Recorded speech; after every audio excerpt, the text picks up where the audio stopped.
Welcome to citizen news. Tandur పట్టణంలోని municipal ఎన్నికల్లో దూకుడు పెంచిన పైలట్ రోహిత్ రెడ్డి.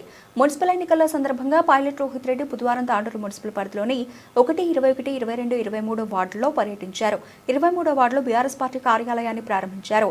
అనంతరం అభ్యర్థి పరిమళ నివాసంలో ఆ వార్డుకు సంబంధించిన ముఖ్య నాయకులు, కార్యకర్తలతో భేటీ అయ్యారు. పార్టీ శ్రేణులు సమిష్టిగా పనిచేసి బీఆర్ఎస్ అభ్యర్థులను గెలిపించాలని సూచించారు. వార్డులోని పలువురు ముఖ్య వ్యక్తులు ఇంటికి వెళ్లి పరిమళ అక్కను అవకాశం ఇచ్చి గెలిపించాలని కోరారు. ఈ కార్యక్రమంలో తాండూరు పట్టణానికి చెందిన బీఆర్ఎస్ నాయకులు తదితరులు పాల్గొన్నారు.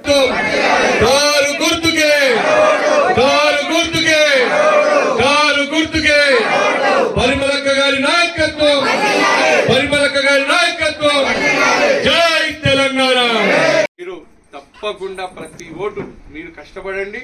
మీరు మీ కుటుంబ సభ్యుల ఓట్లు, మీ పక్కింటోళ్ళ ఓట్లు, మీ చుట్టాల ఓట్లు, తాండూరు మున్సిపాలిటీలో మీకు తెలిసిన ప్రతి ఒక్కరి ఓట్లను మనము మన అభ్యర్థులకు కారు గుర్తు కొట్టేసి గెలిపించాలి. మరి మీరు బాధ్యత తీసుకోవాలి. ఎందుకంటే మనం మోసం చేసినోడిని మళ్ళీ ఏదో చెప్తున్నాడు, నేను నన్ను పాటు తులం బంగారం ఇస్తాను. ఏ ఒక్కరికైనా వచ్చిందా?